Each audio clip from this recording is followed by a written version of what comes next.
I can feel the blood creeping up from the heathens. Got will, got fight, got pride. Hello everyone, welcome back to filmy tuber. तो गुरु एक बार फिर लौट आया हूँ मैं पार्ट ज़बरदस्त वेब सीरीज की लिस्ट लेके। समझो कि पूरे वीकली एंटरटेनमेंट का जुगाड़ लेके आया हूँ आपके लिए।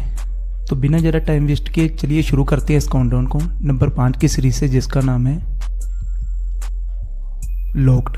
यह एक medical crime thriller Telugu web series है। कहानी है एक जीनियस न्यूरोसर्जन डॉक्टर आनंद की, जो कि अपने घर में लॉक्ड है और उसके घर में घुसे चोर उसे गलती से अनलॉक कर देते हैं। फिर एक के बाद एक नए करैक्टर की उस घर में एंट्री होने लगती है और इन सब के बीच इस घर में है एक खूंखार सीरियल किलर। खुले हुए खोपड़े, पेट से निकली हुई अंतड़ियां और बोतलों में भरे हुए दिमाग के टुकड़े देखकर भाई साहब अपना दिमाग हिल जाएगा। कमजोर दिल वालों पे ये सीरीज बिल्कुल भी तरस नहीं खाएगी। सीरीज का प्लस पॉइंट है इसका दमदार topic. Blue and yellow colour saturation माहौल को डार्क और हॉरर बना देते हैं, और वहीं बैकग्राउंड स्कोर भी कानों के जरिए रूह में उतरकर पूरी बॉडी को हिला देता है। बात करें इस सीरीज के माइनस पॉइंट की, तो वो है इसका स्लो स्टार्ट। पहले 3 एपिसोड तक अगर आपने इस सीरीज को हैंडल कर लिया तो उसके बाद जो होगा देख के होश उड़ जाएंगे।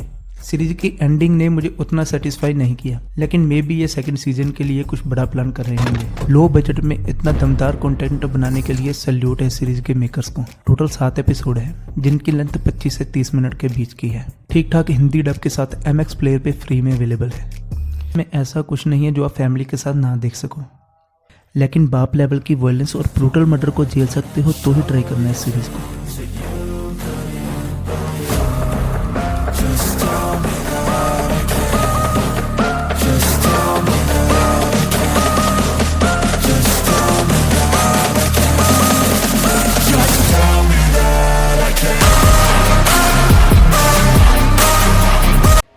इस सब के पीछे कौन हो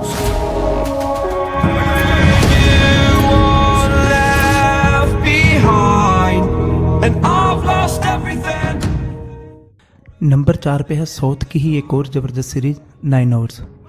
यह एक रोबरी क्राइम एक्शन सीरीज है, जिसकी कहानी एक बैंक की। यहाँ कुछ चोर आते हैं डकैती के लिए, और चोरों की खास बात यह है कि ये सभी पहले से ही जेल काट रहे हैं और किसी तरह से जेल से निकले हैं इस डकैती को अंजाम देने के लिए। पहले एपिसोड के लास्ट में ही एक ट्विस्ट आता है, जब पुलिस स्टेशन के फोन की घंटी बार बार बजने लगती है। पता चलता है कि इसी बैंक की एक नहीं बल्कि 3 अलग अलग ब्रांचेस में चोरी हुई है। 2 ब्रांच में तो चोर चोरी करके भाग जाते हैं, लेकिन तीसरी में पुलिस बैंक को घेरने में कामयाब रहती है। अब चोरों के पास केवल 9 घंटे हैं इस काम को अंजाम देने के लिए, और सीरीज में भी टोटल 9 एपिसोड है, और हर एपिसोड को हर 1 घंटे के हिसाब से नरेट किया गया है। इस सीरीज का प्लस पॉइंट है जो हर एपिसोड में किसी न किसी उस करैक्टर के बैकग्राउंड को एक्सप्लोर किया गया है जो भी बैंक के अंदर है। और इसका माइनस पॉइंट है कि हर एपिसोड की शुरुआत और एंडिंग बहुत जबरदस्त होती है, लेकिन बीच में जाकर ये डिप कर जाते हैं, और जब भी बैंक के अंदर के सीन आते हैं तो सीरीज स्लो होने लगती है और चीज़ें अनरियलिस्टिक लगने लगती हैं। सीरीज में एक बहुत बढ़िया सस्पेंस है इस चोरी के मास्टरमाइंड को लेकर, जिसके बारे में बात करना स्पॉइलर होगा।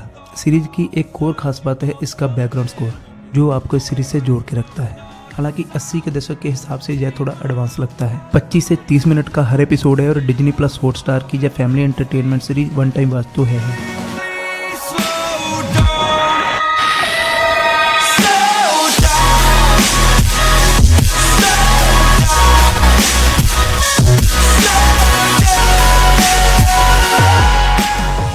मोंटी ना किसी से भी प्यार नहीं करता।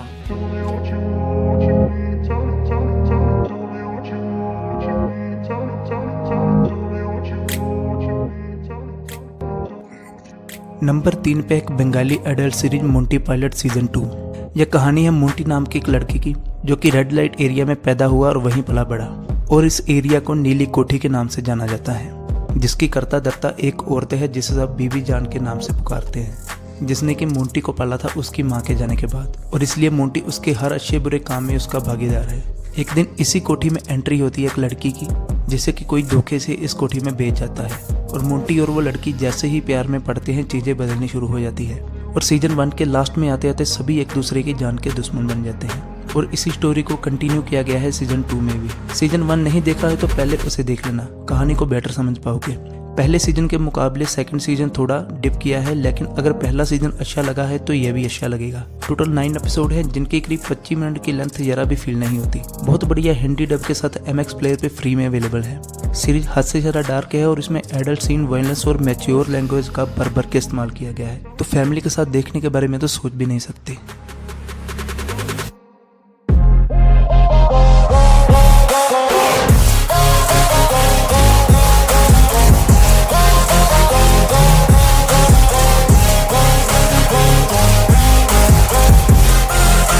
और इस नए होमलैंडर से मिलकर सबको बहुत खुशी होगी।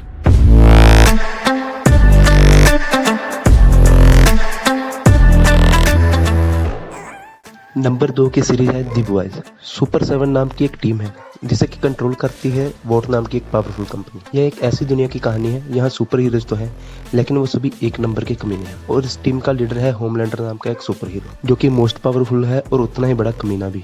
इसे हीरो कहना ही इस लफ्ज की इंसल्ट होगी। वोट हमेशा इनकी काली करतूतों को छुपाने में लगी रहती है। और वहीं दूसरी तरफ दी बॉयज नाम का एक ग्रुप है जिसके कि सभी मेंबर्स ने सुपर्स की वजह से किसी न किसी अपने को खोया है और वो इनसे बदला लेने के लिए सर पे कफन बांध चुके हैं। इस ग्रुप का लीडर है विलियम बुचर नाम का FBI एजेंट जिसे कि विली कह के भी बुलाया जाता है। दाद देनी होगी इस बंदे की। यह एक लौता ऐसा शख्स है जो होमलैंडर के मुंह पे उसे गाली देने की हिम्मत रखता है और यह उससे भी बड़ा हरामी है। सीजन 2 के लास्ट में हमने देखा था कि होमलैंडर डिप्रेशन में चला जाता है। स्टॉर्मफ्रंट जिससे वो प्यार करता था पता चलता है कि वो एक नाजी सुपर एजेंट है और यहाँ तक कि उसका बेटा उसके पास आने से मना कर देता है और वो उससे नफरत भी करता है। सीजन 3 के ट्रेलर में ही हमने देख लिया था कि होमलैंडर ने खुली चुनौती दे दी है कि लोग उसका अब असली चेहरा देखेंगे और यह कितना खतरनाक हो सकता है इसका अंदाजा लगाना भी मुश्किल है। और वहीं दी बॉयज को एक ऐसे हथियार के बारे में पता चला है जिससे कि 30 साल पहले सोल्जर बॉय नाम के एक सुपर को मारा गया था जो कि होमलैंडर से भी पावरफुल था। और ऊपर से विली के हाथ ऐसी ड्रग लग गई है जो उसे 24 घंटे के लिए सुपर बना सकती है और वो हर सुपर पावर दे सकती है जिससे वो होमलैंडर का सामना कर सके। सीजन 3 अब तक का बेस्ट सीजन होने वाला है। इस सीरीज में तुम्हें सुपर हीरोज के साथ साथ कॉमेडी, एक्शन, एडल्ट कंटेंट भर के देखने को मिलेगा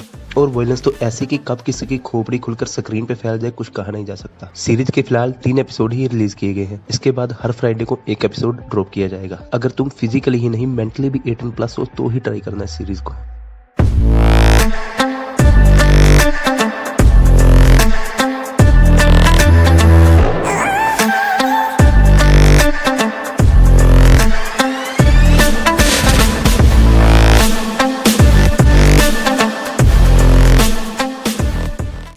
एक कहानी है जंगल की रानी की। ये जंग है एक शेरनी और एक गिद्ध के बीच।